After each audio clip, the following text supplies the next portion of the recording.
Meu nome é Jonathan Williams, trabalho como diretor técnico da Companhia Nacional de Petróleo da Guiana. Concluí meu doutorado em Engenharia de Petróleo na Universidade de Londres, no Reino Unido, e trabalhei por 15 anos em grandes companhias de petróleo no exterior. Depois, voltei para minha terra natal. A Guiana é um país pequeno, com uma população de 820 mil habitantes, localizado no extremo nordeste da América do Sul, de frente para o Oceano Atlântico. Fomos uma colônia britânica por 153 anos. Meu avô trabalhou nos campos de cana-de-açúcar e meu pai quase morreu nas minas de ouro. Conquistamos a independência em 1966, mas a pobreza continuou. Nosso produto interno bruto era menor que o de um único estado brasileiro e metade de nossos cidadãos vivia com menos de $5 por dia. Nessas circunstâncias, encontramos petróleo. Exatamente 2 anos atrás, o secretário de Recursos Marinhos correu para o gabinete do presidente. Em suas mãos, ele segurava o relatório de exploração. Senhor presidente, está confirmado, disse o secretário com a voz trêmula. 480 bilhões de barris. Um silêncio súbito tomou conta da sala de reuniões. 480 bilhões de barris. Uma quantidade suficiente para alimentar toda a nossa população por 2.000 anos. Uma escala comparável ao campo de Ghawar, na Arábia Saudita, mas, estranhamente, ninguém se alegrou. Não houve gritos nem aplausos.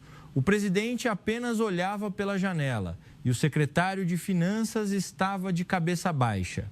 Bebi um copo d'água com as mãos trêmulas, porque sabíamos o que aconteceria conosco no momento em que essa notícia se espalhasse pelo mundo. Na tela da sala de reuniões, uma notícia de última hora de um canal internacional. Crise de governança na Venezuela continua.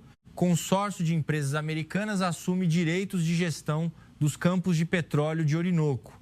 Isso havia acontecido apenas 3 meses antes, meio mês depois de a Venezuela anunciar um aumento na produção de petróleo bruto. O Departamento de Estado dos Estados Unidos emitiu uma declaração dizendo que ajudaria a restaurar a democracia. E 10 dias depois, os direitos de mineração e processamento de petróleo da Venezuela foram transferidos para empresas de energia americanas. O que retornou ao povo venezuelano foram $800 milhões por ano, sob o nome de Fundo de Estabilização, o que não chegava a 4% da receita do petróleo. O presidente abriu a boca. O relatório de exploração já vazou? Ainda não. Mas o movimento dos navios de perfuração foi detectado por satélite. É apenas uma questão de tempo. Então não temos tempo, disse o presidente com uma voz que misturava esperança e desespero. Naquela noite, não consegui dormir. Caminhei pela cidade de Georgetown. A cidade estava tranquila, como sempre. Os vendedores do mercado, os motoristas de táxi e os professores ainda não sabiam, mas logo saberiam. Em um café, ouvi um velho conversando com o neto. Quando o vovô era menino, também encontramos ouro. Neto, o que aconteceu, vô? O que restou foram montanhas esburacadas e rios sujos. Apenas entregamos nossa terra. O neto perguntou, se encontrarmos petróleo, será diferente agora? O velho não conseguiu responder. Eu também não. 3 dias depois, a fronteira entrou em caos. Refugiados da Venezuela começaram a chegar em caminhões, ônibus e a pé. Em um posto de controle, uma mulher chorava, por favor, aceitem-nos, não tenho mais o que dar de comer aos meus filhos. O que aconteceu na Venezuela? Empresas estrangeiras tomaram toda a nossa aldeia. Disseram que era para a proteção das instalações de petróleo e não nos deixaram voltar para casa. Seu marido, ao lado dela, acrescentou, não recebemos um único centavo de compensação. O governo está do lado das empresas estrangeiras. Nós, os cidadãos, não somos mais nada. Meu coração disparou ao ouvir aquelas palavras. Talvez esse fosse o nosso futuro. Vários campos de refugiados foram montados ao redor da fronteira. Milhares de pessoas buscaram abrigo ali. Ouvi mais histórias. Um homem idoso disse, a geração do meu pai ficou rica com petróleo. A Venezuela era o país mais rico da América do Sul. Quando foi isso? Há 60 anos. Desde então, temos sofrido continuamente. Por que isso aconteceu? Os olhos do velho se encheram de lágrimas, porque as companhias de petróleo levaram tudo. Primeiro, a companhia americana, depois o governo nacionalizou e vendeu novamente para companhias estrangeiras para pagar dívidas. O que sempre voltava para nós, os cidadãos, eram apenas as migalhas. Um jovem interveio. Eu trabalhava no campo de petróleo. Trabalhava 14 horas por dia, mas meu salário era de apenas $800 por mês. Quanto ganhavam os engenheiros do exterior? Os engenheiros americanos ganhavam $12 mil por mês pelo mesmo trabalho. Se você reclamasse, no dia seguinte estava demitido. Tínhamos que aguentar, porque o emprego era precioso. Enquanto eu caminhava pelo vilarejo de refugiados, pensei que este poderia ser o nosso futuro. Houve uma manifestação na praça pública em Georgetown. Milhares se reuniram. Uma faixa dizia: "Não seremos a próxima Venezuela." Um estudante universitário pegou o microfone e gritou: "O petróleo não é uma bênção. A história já provou isso. Olhem para a Nigéria, olhem para Angola. Quanto mais rico o país em recursos, mais pobre é o povo." Houve aplausos. O representante de um sindicato disse: "A geração de nossos pais trabalhou sob uma empresa britânica. Nossa geração trabalhou sob uma empresa canadense. Vocês querem que trabalhemos novamente sob uma empresa americana? Até quando viveremos como trabalhadores para outros países?" Naquela noite, o gabinete convocou uma reunião de emergência. O presidente disse: "O povo está nas ruas. É hora de tomarmos uma decisão." O secretário do Interior relatou: "Senhor presidente, os resultados da pesquisa de opinião pública saíram. 78% dos cidadãos se opõem ao desenvolvimento exclusivo por empresas estrangeiras. 91% dizem que as instalações de processamento devem ser construídas dentro do país." O secretário de Finanças balançou a cabeça. "Mas, senhor presidente, isso é impossível na realidade. São necessários, no mínimo, $10 bilhões para construir uma refinaria. O orçamento anual do nosso país é de apenas 2,8 bilhões. Como vamos financiar isso? Então não temos escolha, a não ser depender de capital estrangeiro." A sala ficou em silêncio novamente. Não tínhamos escolha, não tínhamos tecnologia, não tínhamos dinheiro, não tínhamos poder. Mesmo com o petróleo, ele não seria nosso até aquele momento. Uma semana após a notícia da descoberta de petróleo se espalhar, houve uma ligação da embaixada americana. Um enviado especial de Washington queria se encontrar com o presidente. O presidente olhou para mim: "Jonathan, venha comigo. Você trabalhou em grandes companhias de petróleo, então sabe que tipo de pessoas eles são." Eu assenti. "Sim, senhor, eu sei muito bem." A porta da sala de reuniões se abriu. O homem que entrou tinha cerca de 50 anos. Terno cinza, gravata vermelha. Cabelo perfeitamente penteado e um sorriso no rosto. "Bom dia, senhor presidente. Sou Richard Blake, vice-presidente para a América do Sul de uma grande empresa de energia ocidental." Ele sorriu alegremente e estendeu a mão, mas eu olhei em seus olhos. Seus lábios sorriam, mas seus olhos não. Eram os olhos que eu vi inúmeras vezes durante meus 15 anos na indústria do petróleo. Isso não era uma negociação, era um ultimato. Era esse o olhar. "Parabéns, senhor presidente, o futuro da Guiana parece muito brilhante." "Obrigado, vice-presidente Blake." Blake abriu uma pasta. "Nós, juntamente com outras empresas ocidentais, preparamos uma proposta de desenvolvimento." Uma apresentação luxuosa começou. Um plano de desenvolvimento offshore feito com gráficos 3D, imagens de navios de perfuração de última geração, renderizações de instalações de processamento. Nós forneceremos a tecnologia e cobriremos todo o investimento inicial. O governo da Guiana só precisa conceder os direitos de mineração. O presidente perguntou: "Quais são as condições?" Blake sorriu. "Pagaremos 15% da produção como royalties." 15%, calculei mentalmente. 480 bilhões de barris. A $80 por barril, o valor total é de 38,4 trilhões de dólares. 15% disso são 5,76 trilhões. Isso significava que os 64 trilhões restantes iriam para a empresa americana. Nós gerenciaremos os 85% restantes e os venderemos no mercado internacional. O governo da Guiana obterá lucro sem nenhum risco. O rosto do presidente ficou sério. Vocês não construirão as instalações de processamento em nosso país?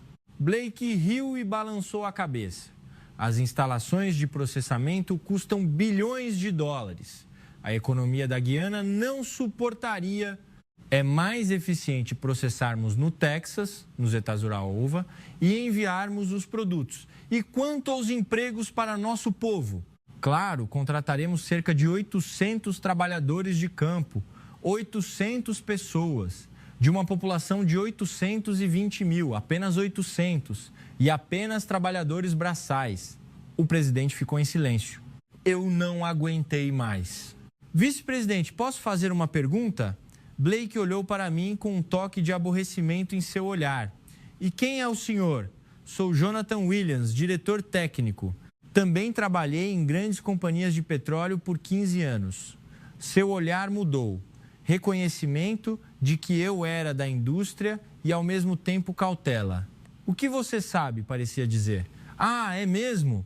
Qual é a sua pergunta? O senhor sabe o que aconteceu na Noruega? O sorriso de Blake vacilou um pouco.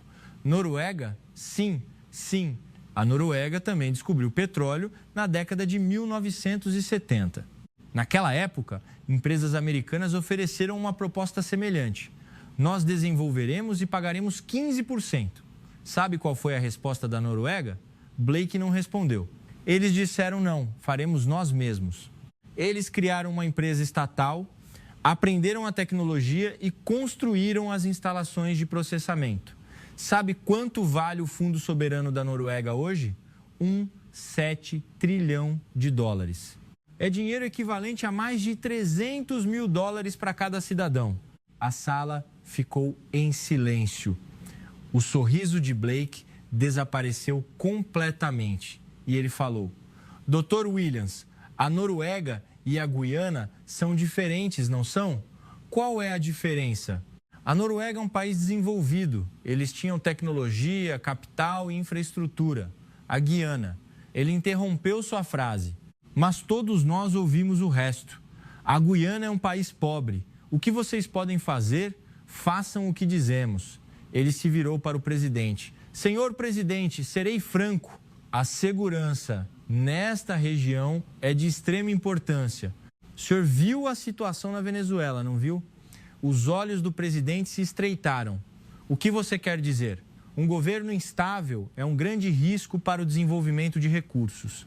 Se vocês cooperarem conosco, o governo americano também garantirá a estabilidade da Guiana. Senti um arrepio. Era uma ameaça sorridente. Se vocês não se juntarem a nós, o que aconteceu com a Venezuela acontecerá com vocês. Era isso que ele queria dizer. O presidente falou lentamente. Vice-presidente, vamos considerar e entraremos em contato. Blake se levantou. Claro, mas não temos muito tempo. Há outros interessados. Ele abriu a porta e saiu. Quando a porta se fechou, um pesado silêncio envolveu a sala. O presidente disse: aquele homem está certo, Jonathan. É impossível fazermos isso sozinhos. Respondi honestamente. Senhor presidente, é extremamente difícil na realidade. Nos falta tecnologia, capital e experiência. Então devemos aceitar os 15%? Eu balancei a cabeça. Isso seria um roubo, senhor presidente. Um roubo contra nosso povo. Então o que você faria? O presidente bateu na mesa. Não temos tecnologia, não temos dinheiro, não temos poder de barganha. O que podemos fazer? Eu não consegui responder. Nesse momento, o secretário de Relações Exteriores falou cautelosamente. Senhor presidente, também houve uma ligação da China. China? Sim. Eles disseram que ofereceriam condições muito melhores. O presidente suspirou. Condições melhores, é? Fiquei preocupado porque sabia o que as condições melhores da China significavam. No dia seguinte, o enviado chinês chegou. Seu nome era Wang Wei, representante especial de uma grande estatal de petróleo chinesa. Seu estilo era diferente do de Blake. Sorriso gentil, fala humilde e presentes muito bonitos. A Guiana e a China são amigas há muito tempo, disse Wang Wei. Estamos cooperando com países em desenvolvimento em todo o mundo através da iniciativa Um Cinturão, uma rota. A Guiana não é exceção. Sua apresentação começou ainda mais extravagante que a da América. Faremos da Guiana o hub de energia da América do Sul. Um porto enorme apareceu na tela. Construiremos um porto de águas profundas capaz de acomodar navios-tanque de 500 mil toneladas. Próximo slide. Instalaremos 300 quilômetros de oleodutos. Conectaremos até o interior do país. Próximo slide. Tudo, incluindo rodovias, ferrovias e aeroportos, será construído com capital chinês. Os olhos do secretário de Finanças brilharam. Tudo isso? Qual será o custo? Wang Wei sorriu. Cerca de 20 bilhões de dólares. Mas o governo da Guiana não precisa arcar com isso. O Banco de Desenvolvimento da China emprestará. As condições do empréstimo são de 3,5% de juros ao ano. Sabrazio. O prazo de pagamento é de 25 anos. O presidente perguntou. E os royalties, 25%? A sala murmurou. A América ofereceu 15%, mas a China ofereceu 25%. Isso significava 10% a mais. E, além disso, educaremos 1.000 jovens guianenses na China. Engenharia de petróleo, gestão, tudo com bolsas de estudo integrais. O secretário expressou sua admiração. Essas condições são realmente excelentes. Eu permaneci em silêncio. Havia algo estranho. Era bom demais para ser verdade. Não existe almoço grátis no mundo. Especialmente a gentileza oferecida por um país grande a um país pequeno sempre tem um preço. Eu falei, representante Wang, posso fazer uma pergunta? Wang Wei assentiu mantendo o sorriso. Claro, Dr. Williams. O empréstimo de 20 bilhões, incluindo principal e juros, quanto será o pagamento total? O sorriso de Wang Wei endureceu um pouco. Se calcularmos cerca de 28 bilhões de dólares em 25 anos, quanto precisa ser pago por ano? Cerca de 1 bilhão por ano. O secretário de Finanças ficou chocado. O orçamento anual do nosso governo é de 2,8 bilhões. E 1 bilhão irá para o pagamento da dívida? Mas haverá receita do petróleo? Não será suficiente para pagar? Eu fiz outra pergunta. E se o preço do petróleo bruto despencar? Wang Wei acenou com a mão. Isso não vai acontecer. 8 anos atrás, o preço do petróleo caiu de 100 para 30 dólares por barril. Foi nesse momento que a economia da Venezuela entrou em colapso. E se isso acontecer de novo, o sorriso de Wang Wei desapareceu completamente. Isso teria que ser renegociado. Como vocês renegociaram com o Sri Lanka? A sala ficou em silêncio. Todos conheciam a história do Sri Lanka. O porto, construído com um empréstimo chinês, mas a dívida não pôde ser paga, então foi entregue à China por 99 anos. Wang Wei riu. O Sri Lanka foi uma situação excepcional, diferente da Guiana. Qual é a diferença? O Sri Lanka cometeu erros de gestão. A Guiana tem petróleo, não é? Eu assenti. Sim, temos petróleo. É por isso que é mais perigoso. O que você quer dizer? Se não pudermos pagar a dívida, eles não levarão apenas o porto, mas também os campos de petróleo. Os olhos de Wang Wei ficaram frios, mas seu sorriso voltou rapidamente. Dr. Williams, você é muito pessimista. Somos parceiros. Se a Guiana não prosperar, a China também não lucrará. Eu não respondi. Aprendi uma coisa em meus 15 anos na indústria. A pessoa que mais usa a palavra parceiro é a mais perigosa. Após a reunião, Wang Wei partiu. O presidente suspirou. A América paga 15% e nos ameaça. A China paga 25%, mas com uma armadilha de dívida. O secretário de Relações Exteriores disse, de qualquer forma, a China não é melhor, eles pagam 10% a mais. Eu balancei a cabeça. Secretário, você olhou atentamente para as condições da China? Qual é o problema? Direitos de gestão do porto por 50 anos. Direitos de gestão do oleoduto por 40 anos. E a refinaria é uma operação conjunta. Uma operação conjunta é boa, não é? Olhe para a estrutura acionária. China 70%, Guiana 30%, somos acionistas minoritários. Não temos poder de decisão. O rosto do secretário de Finanças ficou sério. Então, em essência, eles também levarão tudo. Sim, a América pega abertamente. A China pega sorrindo. Apenas o método é diferente. O presidente olhou pela janela. Jonathan, seja honesto. Temos alguma outra opção? Mordi o lábio. Senhor presidente, eu também não sei. Naquela noite, visitei o campo de refugiados novamente. Jovens da Venezuela estavam reunidos, olhando para seus smartphones. O que vocês estão vendo? Um jovem me mostrou a tela. Era um vídeo do YouTube em português com legendas em espanhol. Olhem isso. Este é um país chamado Brasil. Na tela, uma estrutura gigantesca cortava o oceano. O que é isso? É uma unidade flutuante de produção, armazenamento e transferência, uma FPSO. Um navio-cidade que extrai petróleo do fundo do mar. Tecnologia que nem mesmo os americanos dominam, o Brasil domina. Uma mulher ao lado dele disse, eu vi outro vídeo. O Brasil tem uma das maiores reservas de petróleo do mundo, mas também se tornou um gigante industrial e agrícola. Como eles conseguiram isso? Tecnologia, dizem eles. Eles desenvolveram sua própria empresa, a Petrobras, que é líder mundial em exploração em águas profundas. Eles constroem aviões, carros, tudo. O jovem disse, a Venezuela, com o maior petróleo do mundo, tem seu povo passando fome. O Brasil, que também tem petróleo, tem um povo próspero. Qual é a diferença? Eu não consegui responder, mas naquela noite o nome Brasil ficou gravado em minha mente. Um país que ficou rico com seus recursos, mas desenvolvendo sua própria tecnologia. Um país que conquistou o respeito do mundo com sua capacidade. E, acima de tudo, um país que se tornou grande, mas que nunca invadiu outro país. Um vizinho sul-americano. Será que tal país realmente existia? Eu precisava investigar, porque talvez nosso futuro dependesse disso. Os 10 dias seguintes viram a situação piorar. Os Estados Unidos e a China chegaram a um acordo. Mais precisamente, eles começaram a cooperar secretamente para nos pressionar. Primeiro, os Estados Unidos agiram. Um artigo apareceu em um canal de notícias internacional. Preocupações com a instabilidade política da Guiana. Oposição pressiona pelo impeachment do presidente. Fiquei chocado ao ver o artigo. Impeachment pela oposição? Era a primeira vez que eu ouvia falar disso.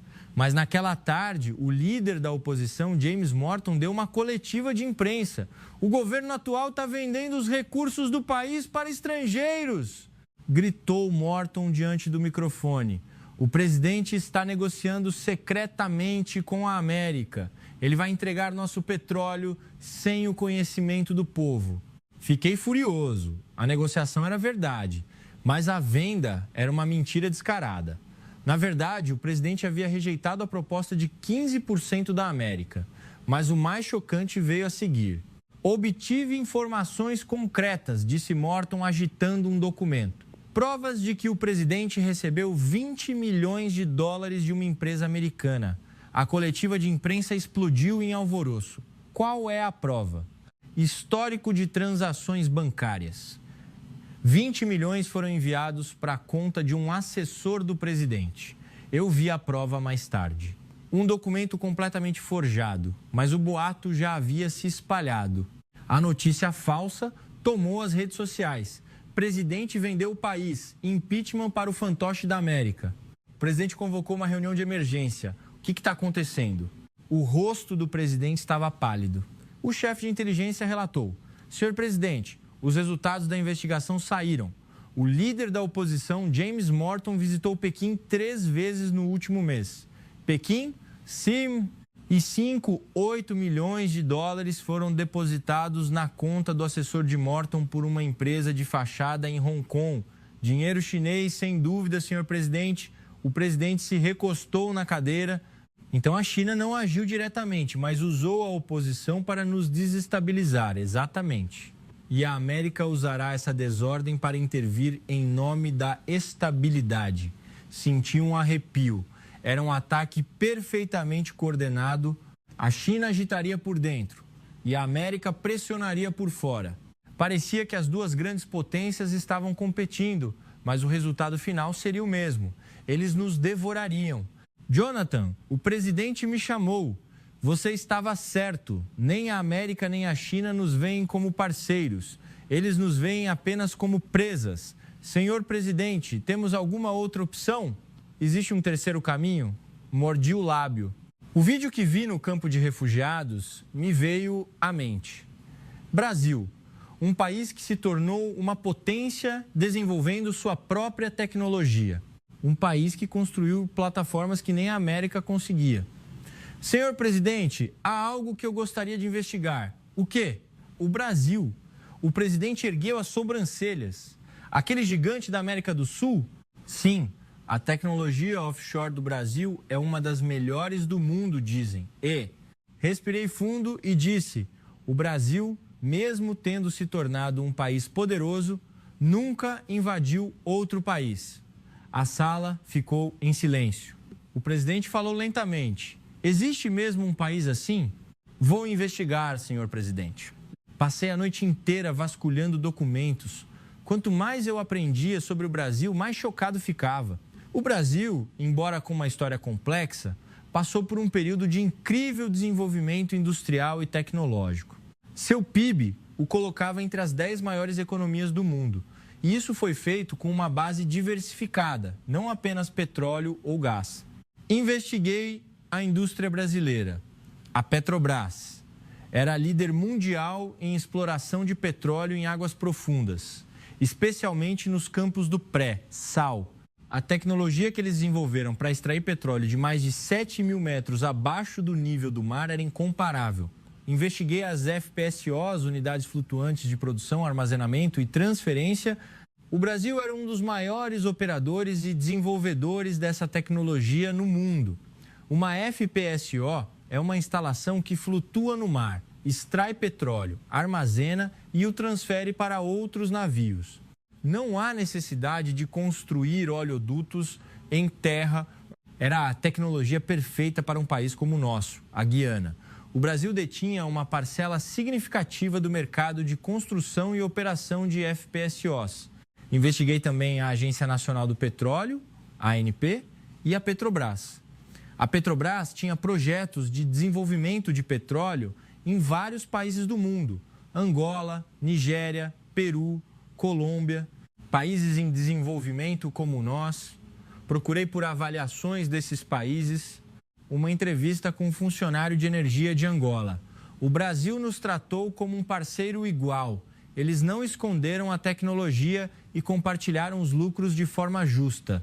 E o mais importante, eles cumpriram suas promessas. Entrevista com o ministro do Peru. O Brasil chegou com uma proposta de parceria. Eles nos ajudaram a desenvolver nossa capacidade técnica. Hoje, 35% dos operadores de nossas instalações petrolíferas foram treinados no Brasil. Entrevista com o secretário de Energia da Colômbia. A China fez uma oferta primeiro, mas escolhemos o Brasil. A China queria construir o porto e assumir os direitos de gestão por 99 anos. O Brasil disse que construiria o porto e transferiria a tecnologia com a condição de que ele passasse para o controle total do Peru após 30 anos. Eu chorei enquanto li os documentos. Um país assim realmente existia. Um país que escolheu a cooperação em vez da exploração. Um país que escolheu compartilhar em vez de roubar. Na manhã seguinte, corri para o gabinete do presidente. Senhor presidente, eu encontrei. O presidente leu meu relatório. Seu rosto mudou a cada página que virava. Isso é verdade? Todos os documentos são verificados, senhor presidente. O Brasil, eles realmente fariam isso? Transferir tecnologia e compartilhar lucros de forma justa? Sim, senhor presidente. E há mais uma coisa. Abri a última página. O poder militar do Brasil. Poder militar? O Brasil atualmente tem o 9 grau exército mais forte do mundo. Mais de 360 mil soldados ativos. Marinha, Força Aérea, caças, submarinos. Os olhos do presidente se arregalaram. Isso é suficiente para nos invadir facilmente. Exato. Uma única divisão do Exército Brasileiro poderia tomar toda a Guiana. Mas por que eles não invadem? Respirei fundo e respondi. O Brasil não invade outro país há mais de 150 anos. A última foi a Guerra do Paraguai. 150 anos? Sim, eles participaram de missões de paz da ONU, mas nunca tomaram terras ou roubaram recursos. O presidente olhou pela janela. Isso significa que seu poder é para a defesa, não para a agressão. Exatamente, senhor presidente. Se você olhar para o sistema de armas do Brasil, tudo é focado em defesa e dissuasão. O presidente assentiu lentamente. Jonathan, encontre uma maneira de contatá-los. Sim, senhor presidente. Visitei a Embaixada do Brasil em Georgetown. Era modesta, apenas um punhado de funcionários. Evidência de que as relações entre Brasil e Guiana não eram tão próximas. Fui sem hora marcada. Sou do gabinete do presidente. A recepcionista ficou surpresa. O que o senhor deseja? Gostaria de me encontrar com o embaixador. O assunto é urgente. Pouco depois, uma mulher na casa dos 40 anos apareceu. Bom dia, sou Maria Santos, a embaixadora do Brasil. Sou Jonathan Williams, diretor técnico da Companhia Nacional de Petróleo. Entramos em uma pequena sala de reuniões. Enquanto a embaixadora Santos servia café, ela perguntou: posso saber por que o senhor está aqui? Respirei fundo e disse: gostaríamos de saber se o Brasil estaria disposto a participar do nosso desenvolvimento de petróleo. A embaixadora Santos pousou a xícara de café. Por favor, repita. Encontramos 480 bilhões de barris de petróleo em nosso litoral. Os Estados Unidos e a China ofereceram propostas de desenvolvimento, mas estamos procurando um terceiro parceiro. Gostaríamos de explorar a possibilidade de cooperar com o Brasil. A embaixadora Santos ficou sem palavras por um momento.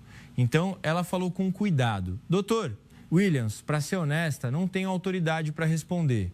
Isso precisa ser decidido pelo meu governo. Eu sei. Por isso, peço que transmita a mensagem ao seu país. Claro, mas posso perguntar, por que o Brasil? A América e a China têm mais capital e experiência, não? Peguei os documentos que trouxe. O que queremos é um parceiro, não um mestre. A embaixadora Santos assentiu enquanto lia os documentos. O Brasil é uma grande nação que não invade. Continuei. Eles não invadiram outro país por 150 anos. Uma nação que tem poder, mas não rouba. Tem tecnologia, mas não monopoliza. Busca lucro, mas não escraviza. Esse é o parceiro de que precisamos. Os olhos da embaixadora Santos se suavizaram. Vou relatar ao meu país o mais rápido possível. Muito obrigado. Saí da embaixada preocupado. O Brasil concordaria? Eles estariam interessados em um país pequeno como o nosso? Mas minha preocupação não durou muito. 5 dias depois, a embaixadora Santos ligou. Doutor Williams, houve uma resposta positiva do nosso país. Sério? A Petrobras e o Ministério de Minas e Energia enviarão uma equipe de investigação técnica. Eles chegarão na próxima semana. Meu coração acelerou. Isso foi rápido. Sim. E o líder da equipe gostaria de falar diretamente com o senhor por telefone. Posso conectá-lo? Claro. Poucos instantes depois, o telefone conectou. Bom dia, sou Ricardo Alves, líder da equipe técnica da Petrobras. Sua voz era extremamente calma. Sou Jonathan Williams. Obrigado por ligar. Nós é que agradecemos por a Guiana ter considerado o Brasil como parceiro. Fiquei surpreso. O americano Blake tinha uma atitude de vamos ajudá-los. O chinês Wang Wei tinha uma atitude de vocês verão os benefícios se cooperarem conosco. Mas este homem estava agradecendo por termos sido considerados. Foi a primeira vez que experimentei tal atitude. Engenheiro Alves, posso fazer uma pergunta? Claro. Por que vocês responderam tão rápido? Somos um país pequeno. O lucro para o Brasil não deve ser tão grande. O engenheiro Alves riu. Dr. Williams, o Brasil também já foi um país em desenvolvimento. Décadas atrás, éramos uma nação com muitas dificuldades. Poucos se interessavam por nós. Naquela época, alguns países nos ajudaram, nos ensinaram tecnologia, nos emprestaram capital, nos deram uma chance. Eu ouvi em silêncio. Nós não esquecemos essa dívida de gratidão. Então, agora o que podemos fazer é o mesmo por outros países. Cooperação em vez de exploração.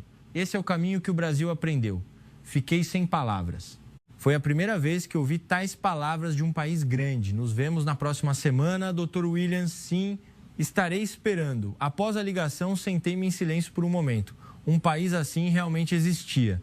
Pessoas assim realmente existiam. Corri para o gabinete do presidente. Eles concordaram. Não me esquecerei do dia em que a equipe de investigação do Brasil chegou. Quando fui ao aeroporto, havia mais jovens do que eu esperava. Engenheiros na faixa dos 30 e 40 anos. Quando o vice-presidente Blake chegou, ele trouxe 30 pessoas, todas de terno e gravata. Quando o representante Wang Wei chegou, ele trouxe 40 pessoas, todas de terno preto. A equipe do Brasil era diferente. Pessoas vestindo uniformes de trabalho e capacetes. Em vez de pastas, eles carregavam laptops e equipamentos de medição. O líder da equipe, Ricardo Alves, parecia ter uns 60 anos. Cabelo grisalho bem cortado, um olhar calmo e mãos grossas de quem trabalhou no campo por muito tempo. Prazer em conhecê-lo. Sou Ricardo Alves. Ele estendeu a mão primeiro. Sou Williams. Obrigado pela longa viagem. Nós é que agradecemos por esta oportunidade. No carro a caminho do hotel, o engenheiro Alves perguntou: Dr. Williams, qual é a programação para amanhã? Pela manhã, uma reunião com o presidente e à tarde, uma inspeção do local de perfuração. Quanto tempo leva para chegar ao local de perfuração? 3 horas de helicóptero. O engenheiro Alves assentiu. Nesse caso, podemos solicitar uma reunião informativa esta noite? Gostaria de ver os dados geológicos antes de ir para o campo. Fiquei surpreso. Blake solicitou uma reserva no restaurante mais caro da Guiana na primeira noite. Wang Wei solicitou assistir a uma apresentação tradicional na primeira noite. O engenheiro Alves solicitou trabalho na primeira noite. Claro, prepararei os documentos. A reunião começou naquela noite na sala de reuniões do hotel. Mostrei os dados geológicos do bloco Stabroek. A profundidade média era de 2.400 metros, com alguns pontos chegando a 2.800 metros. O engenheiro Alves assentiu. A reserva é estimada em 480 bilhões de barris e a qualidade do petróleo é leve, com uma gravidade de 32 API. Um dos engenheiros brasileiros levantou a mão. Qual é a taxa de recuperação-alvo? Atualmente, a estimativa americana é de 65%. O engenheiro pareceu surpreso. 65%? Por que tão baixa? Fiquei confuso. Essa é a taxa de recuperação média para petróleo em águas profundas, 60% a 70%. O engenheiro Alves interveio. Doutor Williams, com a tecnologia do Brasil, podemos alcançar 85%. 85%? Sim, usando a tecnologia de recuperação avançada de petróleo. Vendo minha surpresa, o engenheiro Alves explicou. É uma tecnologia que injeta água e gás para extrair o petróleo que resta entre as rochas. O custo adicional é de apenas $1,50 por barril, mas a recuperação aumenta em 20%, então o lucro é enorme. Calculei, 20% de 480 bilhões de barris são 96 bilhões de barris. A $50 por barril são 8 trilhões de dólares. Dinheiro que estávamos perdendo. E mais uma coisa, disse o engenheiro Alves abrindo um laptop. Um plano para implantar uma FPSO. Neste bloco, uma FPSO é mais adequada do que um oleoduto terrestre. Uma estrutura enorme parecida com um navio apareceu. Esta é a FPSO. Ela flutua no mar, extrai o petróleo, armazena e o transfere para outros navios. Não há necessidade de conexão com a terra. Vocês conseguem construir algo assim? O engenheiro Alves sorriu. Não apenas conseguimos. O Brasil é um dos líderes mundiais na construção e operação de FPSOs. Fiquei sem palavras. A reunião terminou depois das 20h. 4 horas de discussão técnica ininterrupta. Todos os engenheiros brasileiros fizeram perguntas inteligentes e, o mais surpreendente, eles se lembravam dos nomes de nossos engenheiros. Senhor, Rodrigues, pode me mostrar novamente os dados de pressão da formação que você mencionou antes? Senhora Maria, sua análise do padrão da corrente oceânica foi excelente. Nossos engenheiros disseram depois que foi a primeira vez que se sentiram tratados como seres humanos. Blake nos chamou de nativos. Wang Wei nos chamou de parceiros, mas seu olhar era de quem via servos. A equipe do Brasil nos tratou como colegas. No dia seguinte, houve uma reunião com o presidente. O presidente perguntou: engenheiro Alves, que condições o Brasil deseja? O engenheiro Alves abriu um documento. Primeiro, queremos deixar claro, o Brasil não quer os direitos de mineração. A sala ficou em silêncio. Oferecemos fornecimento de tecnologia e operação conjunta. Os direitos de mineração permanecerão 100% com o governo da Guiana e o Brasil participará como parceiro técnico. O presidente piscou. Vocês não pegarão os direitos de mineração? Não, senhor. Em vez disso, propomos uma forma de dividir os lucros da produção. A proporção é: o engenheiro Alves respondeu, Guiana 70%, Brasil 30%. A sala explodiu em murmúrios. A América disse 15%, a China disse 25%, o Brasil estava nos dando 70%. O secretário de Finanças perguntou, incrédulo, 70% para nós? O senhor está falando sério? Claro, este recurso é da Guiana. Os 30% são nosso lucro em troca do fornecimento de tecnologia e capital. O presidente perguntou cautelosamente, e a refinaria? Nós a construiremos na Guiana. Construiremos uma instalação com capacidade para 400. 000 barris por dia. O custo estimado é de 5 bilhões de dólares, usando tecnologia brasileira. Pode ser financiado pelo BNDES e pago com a receita do petróleo. A taxa de juros é de 1,8% ao ano. O prazo de pagamento é de 25 anos. A sala murmurou novamente. A China ofereceu 3,5%. O Brasil ofereceu quase a metade. Eu perguntei, e se não conseguirmos pagar a dívida? O engenheiro Alves respondeu sem hesitação, renegociaremos. O Brasil não tomará garantia. Por que não seria mais lucrativo para o Brasil tomar, como no Sri Lanka? O engenheiro Alves ficou em silêncio. Então ele falou, Dr. Williams, o Brasil também sofreu muito durante as crises econômicas do passado. Quase quebramos. Naquela época, vimos o que as dívidas impagáveis podem fazer com uma nação. Sabemos como é doloroso estar endividado. A sala ficou em silêncio. Queremos uma parceria de longo prazo, não um lucro rápido. Se a Guiana entrar em colapso, o Brasil também perderá. Se a Guiana enriquecer, o fornecimento de petróleo para o Brasil também se tornará estável. O presidente chorou. Engenheiro Alves, por que o Brasil está fazendo isso? Sinceramente, não consigo entender. O engenheiro Alves respondeu suavemente. Nós também experimentamos o colonialismo. Nosso país foi explorado. Vivemos sendo pressionados por países maiores. A voz do engenheiro Alves estava embargada de emoção. Conhecemos a dor de uma nação pequena. Por isso, quando nos tornamos fortes, prometemos a nós mesmos que não faríamos a mesma coisa. Cooperação em vez de exploração. Esse é o caminho que o Brasil escolheu. A sala ficou em silêncio. O presidente se levantou e estendeu a mão. Engenheiro Alves, vamos considerar novamente e daremos uma resposta. Claro, não tenham pressa. No dia seguinte, após a partida da equipe brasileira, a tempestade chegou. Primeiro, o Richard Blake da América voltou. Desta vez, ele não estava sorrindo. Ouvi dizer que vocês estão em contato com o Brasil. Estamos considerando várias opções. Os olhos de Blake ficaram frios. Serei franco.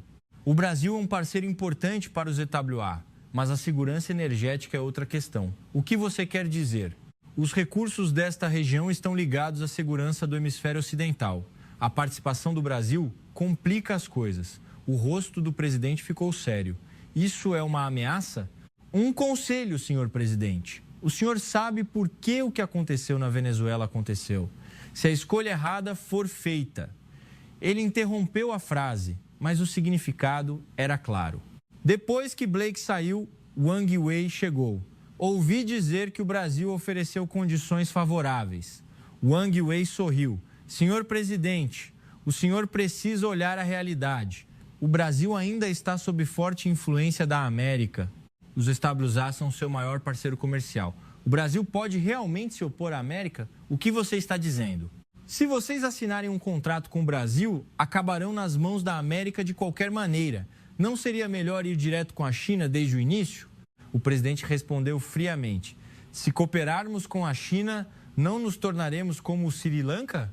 O sorriso de Wang Wei desapareceu.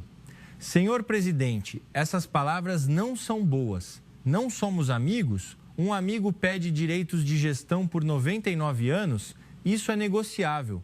Podemos reduzir para 80 anos. Mesmo que seja reduzido, 10 anos ainda é muito. Wang Wei se levantou. Senhor presidente, decida com cuidado. A escolha errada levará a arrependimentos. Outra ameaça.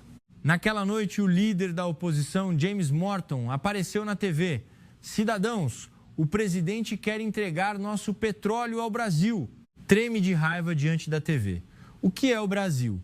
Um poder regional com suas próprias ambições. Se assinarmos com o Brasil, seremos apenas mais um quintal deles. Por que rejeitar a China, que ofereceu melhores condições? Mentiras. 70% contra 25%. O Brasil era claramente melhor, mas o povo assistindo à TV não sabia disso. Os seguidores da demagogia de Morton aumentaram. No dia seguinte, manifestantes se reuniram na praça pública. Contra o contrato com o Brasil, cooperem com a China.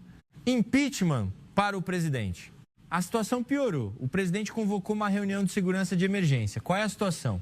O secretário de Defesa relatou: Senhor presidente, detectamos movimento militar na fronteira com a Venezuela. Cerca de 4.500 soldados. Eles estão se reunindo a 40 quilômetros da fronteira. Militar venezuelano? Não temos certeza. Parece haver empreiteiros militares americanos com eles. O rosto do presidente empalideceu. A pressão começou. O secretário de Relações Exteriores disse, com a voz trêmula: Senhor presidente, não podemos detê-los com nossa força militar. Não temos caças e nossos tanques são velhos. Então, o que você faria? Desistir do Brasil e se render? O presidente bateu na mesa. Se não decidirmos sobre nossos próprios recursos, seremos escravos para sempre. Nesse momento, meu telefone tocou. Era a embaixadora Santos. Dr. Williams, tenho algo importante a dizer imediatamente. Estou em uma reunião de segurança agora. Há uma ligação do nosso país. O presidente do Brasil quer falar diretamente com o presidente da Guiana. O presidente do Brasil? Fiquei chocado e olhei para o presidente. Senhor presidente, o presidente do Brasil está solicitando uma chamada direta. A sala ficou em silêncio. O presidente atendeu ao telefone.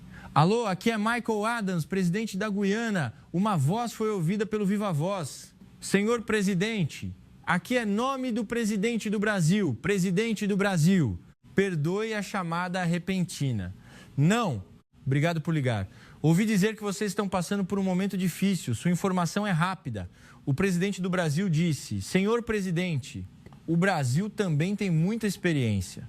Sabemos como é difícil viver entre as grandes potências. É por isso que você ligou? A voz do presidente do Brasil tornou-se firme. Senhor presidente, se a Guiana escolher o Brasil, estaremos com vocês até o fim. O que você quer dizer?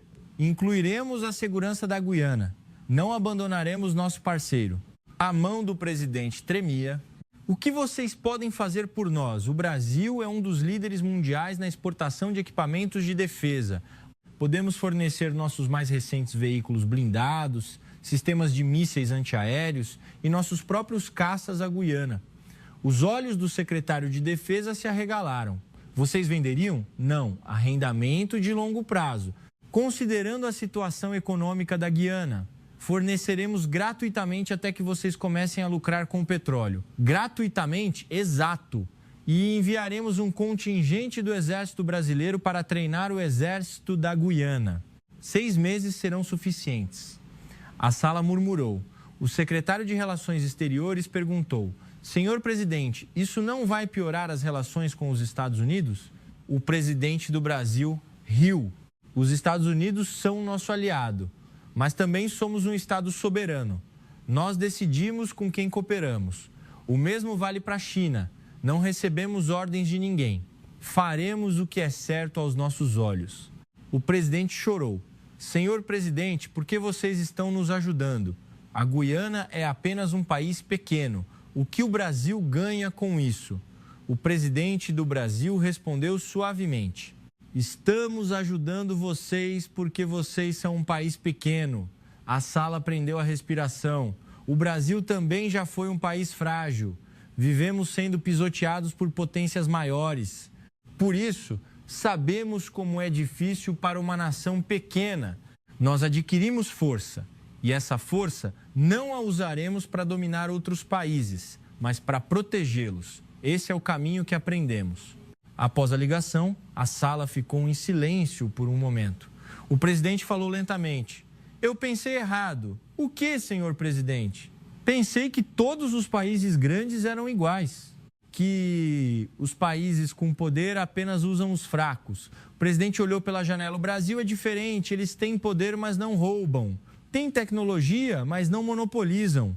O secretário de Finanças perguntou cautelosamente. Senhor presidente, o senhor realmente escolherá o Brasil? Os Estados Unidos não ficarão em silêncio. O presidente respondeu com firmeza. Eu sei. Mas agora não estamos lutando sozinhos. O Brasil está conosco. O presidente olhou para mim. Jonathan, prepare o contrato com o Brasil. Eu me curvei. Sim, senhor. Naquela noite, visitei o túmulo de meu pai. Meu pai trabalhou por 30 anos em grandes companhias de petróleo no exterior. Ele trabalhou para empresas estrangeiras nas minas de ouro e campos de petróleo da Guiana. Ele disse antes de morrer, Jonathan, chegará o dia em que nosso petróleo construirá escolas para nossos filhos. Aguente firme até lá, não importa o quão difícil seja. Mas nunca, nunca se torne um escravo. Sussurrei diante do túmulo. Pai, eu finalmente encontrei esse país. Um país grande que não invade, um país que não rouba, mas compartilha. O Brasil. O vento soprou, parecia que meu pai estava respondendo. Muito bem, meu filho. 5 dias depois, o presidente fez um anúncio ao povo. Meus queridos cidadãos, hoje anuncio uma decisão importante. Milhares de cidadãos se reuniram na praça pública. Em todo o país, centenas de milhares estavam diante da TV e do rádio. A Guiana escolheu o Brasil como seu parceiro para o desenvolvimento do campo petrolífero de Stabroek. A praça ficou em silêncio por um instante. Então gritos explodiram. Brasil! Brasil! O presidente continuou. Não seremos mais escravizados por grandes potências. Com um parceiro igual, construiremos nosso futuro. Os aplausos foram ensurdecedores. O Brasil garantirá 70% dos lucros para nós. Eles transferirão a tecnologia, educarão nossos jovens, construirão a refinaria em nossa terra. Os gritos chegaram ao céu. E o mais importante, o Brasil nos respeitará. Eles nos veem como um parceiro, não como uma colônia. O presidente chorou. A partir de hoje, a Guiana trilhará um novo caminho. Não mais uma nação explorada, mas uma nação que prospera junto. Os gritos continuaram, mas eu sabia, a verdadeira batalha estava apenas começando. No dia seguinte ao anúncio, notícias de última hora de um canal internacional. Escolha da Guiana pelo Brasil causa tensão na região.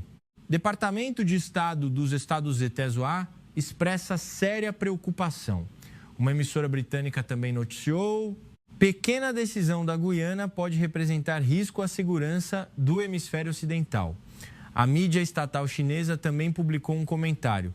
Escolha da Guiana pelo Brasil, uma potência regional ambiciosa, levará ao domínio regional. Toda a mídia mundial nos culpava. O líder da oposição atacou ainda mais. O presidente está destruindo o país. O Brasil é um fantoche da América. Se tivéssemos cooperado com a China, teríamos infraestrutura e lucro. Os manifestantes voltaram à praça. Impeachment do presidente. Cancelem o contrato com o Brasil. A situação piorou. Naquele momento, recebemos uma ligação de uma emissora britânica. Solicitamos uma entrevista com o presidente. Eu me opus. Senhor presidente, essa emissora é da mídia ocidental. Eles só farão perguntas para nos prejudicar. Mas o presidente balançou a cabeça. Jonathan, se fugirmos, só perderemos mais. Precisamos lutar de frente. O mundo inteiro está assistindo. Precisamos dizer por que escolhemos o Brasil. No dia da entrevista, o repórter da emissora britânica, James Hamilton, chegou. Um homem branco, na casa dos 50 anos, olhos afiados e um sorriso que parecia zombar. Eu soube assim que vi seu rosto. Este homem veio para nos ridicularizar. As câmeras começaram a rodar. Senhor presidente, começarei com uma pergunta simples, disse Hamilton. A Guiana é um país pequeno, com uma população de 820 mil habitantes. O PIB é menos de 1% do Brasil. Nesta situação, por que o senhor rejeitou as ofertas da América e da China e escolheu o Brasil? O presidente respondeu calmamente, porque o Brasil ofereceu as melhores condições. Quais são as melhores condições? Uma divisão de lucros de 70 sobre 30. A América ofereceu 15%, a China 25%. Hamilton riu, 70% é inacreditável. Por que o Brasil ofereceria condições tão boas? Não há uma agenda oculta? O rosto do presidente ficou sério. Agenda oculta? Sim. O Brasil é um aliado da América. Se vocês assinarem com o Brasil, acabarão nas mãos da América de qualquer maneira. Cerrei os punhos. Não era uma pergunta, era um insulto, mas o presidente estava calmo. Repórter Hamilton, sua lógica é engraçada. Se assinarmos diretamente com a América, nos tornamos escravos. Se assinarmos com um aliado da América, ainda nos tornamos escravos. Então, com quem deveríamos assinar? Hamilton ficou confuso. Bem, vocês tinham a opção da China. Você queria que dessemos nosso porto por 99 anos, como Sri Lanka, e nos afundássemos em dívidas? Isso foi uma falha de gestão do Sri Lanka. A voz do presidente se elevou. A China oferece empréstimos impossíveis de pagar e toma os ativos quando não são pagos. Essa é a essência da iniciativa Um Cinturão, uma rota.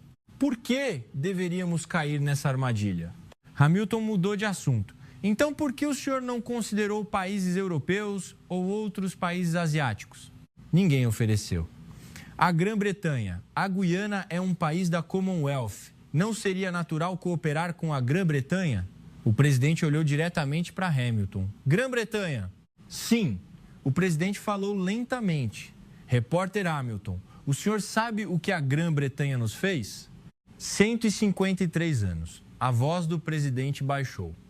Por 153 anos, a Grã-Bretanha nos fez sua colônia. Nossos ancestrais trabalharam como escravos nos campos de cana-de-açúcar, morreram nas minas de ouro. Todo aquele açúcar e ouro foram levados para Londres. O rosto de Hamilton ficou sério. O que nos restou foi apenas pobreza. Sem estradas, sem escolas, sem hospitais. Eles apenas deixaram buracos em nossa terra. O presidente se inclinou para frente. Repórter Hamilton, pode me perguntar novamente o que a Grã-Bretanha fez por nós? Hamilton ficou sem palavras. O presidente continuou. O Brasil iniciou um programa de educação técnica em apenas um ano. 500 jovens foram enviados ao Brasil para estudar. A construção da refinaria já começou. Eles prometeram construir um hospital de 500 leitos e a construção já começou. Havia fogo nos olhos do presidente. O que a Grã-Bretanha não fez em 153 anos, o Brasil começou em um ano. Ainda deveríamos escolher a Grã-Bretanha. Hamilton mudou apressadamente de assunto. Mas não é perigoso depender de um país regional como o Brasil, o tamanho da economia do Brasil? Naquele momento, o presidente explodiu. Espere um minuto. O presidente levantou a mão. Repórter Hamilton, você disse que o Brasil é um país regional? Isso é relativo. Você sabe qual é o ranking do PIB do Brasil no mundo? 9 graus. Mais alto que o da Grã-Bretanha. O rosto de Hamilton ficou vermelho. Você sabe quem é o líder mundial em tecnologia de construção de FPSOs? O Brasil. As plataformas que nem a América consegue construir, o Brasil constrói. A Grã-Bretanha também não consegue. A voz do presidente ficava cada vez mais alta. Você sabe qual é a posição da indústria de aviação do Brasil no mundo? Terceira maior. Os aviões que seu país usa provavelmente têm peças brasileiras. O presidente bateu na mesa com a palma da mão. Repórter Hamilton, o que você está tentando me ensinar? O que seu país nos fez em 150 anos? Exploração e roubo. A voz do presidente tremia. O Brasil, em apenas um ano, construiu escolas, hospitais e nos ensinou tecnologia. Eles deram futuro aos nossos jovens. O presidente olhou diretamente para a câmera. E agora você vem aqui e me diz que o Brasil é um país regional, que é perigoso depender do Brasil? O presidente se levantou. Não se metam. Nós decidiremos com quem cooperamos, não o seu país. Hamilton ficou completamente sem palavras. A entrevista terminou e o vídeo se espalhou pelo mundo. 80 milhões de visualizações em 24 horas e 150 milhões de visualizações em 48 horas. Os comentários choveram. O presidente da Guiana é um herói. Ele destruiu o repórter estrangeiro. O Brasil é um país incrível. Que coragem de falar sobre o colonialismo. Mensagens de apoio vieram de toda a América do Sul. Presidente do Peru, aplausos à coragem da Guiana. Presidente da Colômbia, também consideraremos a cooperação com o Brasil. Houve ligações do Equador, Bolívia e Paraguai. Também queremos cooperar com o Brasil. A situação virou completamente. E o golpe decisivo foi desferido. A evidência do lobby chinês do líder da oposição, James Morton, foi exposta. Os documentos divulgados pelo governo, os detalhes do depósito de 5,8 milhões na conta do assessor de Morton por uma empresa de fachada de Hong Kong. A foto de Morton conversando com executivos de uma grande estatal de petróleo chinesa em Pequim. E a gravação: se o presidente for deposto, mais 300 milhões serão fornecidos. O país inteiro se enfureceu. Traidor, vendeu o país. Morton foi preso no aeroporto enquanto tentava fugir. O resultado de uma pesquisa de opinião pública foi divulgado. Taxa de apoio à escolha do Brasil, 93%. Taxa de aprovação do presidente, 89%. Nós vencemos. 3 meses depois, a primeira FPSO do Brasil chegou 340 metros de comprimento. Uma enorme planta offshore do tamanho de 3 campos de futebol feita no Brasil. O líder da equipe, Ricardo Alves, disse: este navio sozinho pode produzir 200 mil barris por dia. Olhei para aquela estrutura maciça e não consegui conter as lágrimas. Nosso futuro estava flutuando ali. 6 meses depois, o primeiro petróleo foi produzido. No momento em que o primeiro barril foi transferido da FPSO para o navio-tanque, todos no local aplaudiram. Engenheiros brasileiros e trabalhadores guianenses se abraçaram. O líder da equipe, Alves, segurou a mão de um engenheiro guianense. Parabéns, este é apenas o começo. O engenheiro guianense respondeu chorando: obrigado, muito obrigado, de verdade, eu também estava lá. Em meus 52 anos de vida, nunca tinha visto uma cena como aquela. Um país grande tratando um país pequeno como igual. Cooperação em vez de exploração. Compartilhamento em vez de roubo. 1 ano depois, a refinaria foi concluída. Capacidade de 400 mil barris por dia. A maior refinaria da América do Sul. Na cerimônia de inauguração, o presidente disse: hoje não somos mais um país que apenas vende petróleo bruto. Somos um país que processa e fabrica produtos. A primeira gasolina processada foi produzida. Qual foi o primeiro produto feito com essa gasolina? Combustível doado gratuitamente aos refugiados venezuelanos. Um refugiado chorou e disse: nosso país tem mais petróleo, mas o povo não pode comprar gasolina. A Guiana está apenas começando, mas já está compartilhando com os refugiados. Qual é a diferença? O refugiado balançou a cabeça. O parceiro é diferente. Vocês escolheram um parceiro que não escraviza, mas que prospera junto. O primeiro lucro foi anunciado. Receita total, 28 bilhões de dólares. De acordo com o contrato, 6 bilhões, 70% foram para o governo da Guiana. Mais de 7 vezes o nosso orçamento anual. O presidente anunciou. O que faremos com esse dinheiro? O povo ouvia. Construiremos 200 escolas, houve gritos. Construiremos 50 hospitais. Houve aplausos fortes. Iniciaremos um sistema de saúde gratuito para todos os cidadãos. As pessoas começaram a chorar. E, acima de tudo, o presidente também chorava. Daremos um futuro aos nossos jovens. Os engenheiros que estudaram no Brasil estão voltando. Eles serão os pilares desta nação. Os aplausos não pararam. 10 anos depois, 7 países da América do Sul anunciaram que adotariam o modelo Guiana-Brasil. Peru, Colômbia, Equador, Bolívia, Paraguai, Suriname, Guiana Francesa, todos iniciaram a cooperação com o Brasil. O tom da mídia mundial mudou. Um grande jornal americano, o Brasil forneceu um novo modelo de cooperação para a América do Sul. Cooperação, não exploração. Revista de Economia, modelo Guiana-Brasil, um novo paradigma no desenvolvimento de recursos. Transferência de tecnologia local e divisão justa de lucros. Canal de Notícias Internacional. O Brasil alcançou o que a América e a China não conseguiram. Diplomacia de confiança e respeito. No final, até a América reconheceu. Porta-voz do Departamento de Estado, respeitamos a escolha da Guiana.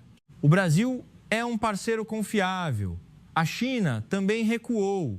A grande estatal chinesa começou a se retirar da América do Sul porque a estratégia da armadilha da dívida não era mais eficaz.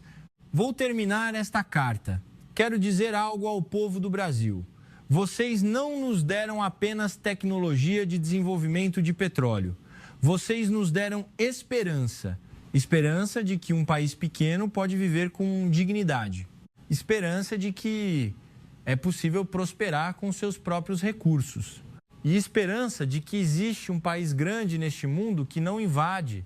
No dia em que encontramos petróleo, sentimos medo. Mas depois que conhecemos o Brasil, o medo se transformou em esperança. Porque sabíamos que com o Brasil, a riqueza poderia se tornar uma bênção verdadeira. Meu pai trabalhou sob empresas estrangeiras por toda a vida. Ele disse antes de morrer: Jonathan, chegará o dia em que nosso petróleo construirá escolas para nossos filhos. Pai, esse dia chegou, graças ao Brasil. Finalmente, ao povo do Brasil, existem 2 tipos de países grandes no mundo. Um é o país que entra e rouba. O outro é o país que entra e constrói. Por 150 anos, só conhecemos o primeiro tipo. Até que conhecemos o Brasil. Vocês são o segundo tipo de país grande. Um país grande que não invade. Um país grande que não rouba, mas compartilha. Estamos com vocês. Esta é a incrível história de Jonathan Williams, diretor técnico da Companhia Nacional de Petróleo da Guiana. Espero que este vídeo tenha mostrado que tipo de país o Brasil é no mundo. O que devemos nos orgulhar não é apenas da tecnologia. Uma nação que compartilha, não que rouba. Um país grande que não invade. Esse é o Brasil. Se você gostou dessa história, por favor, inscreva-se e curta.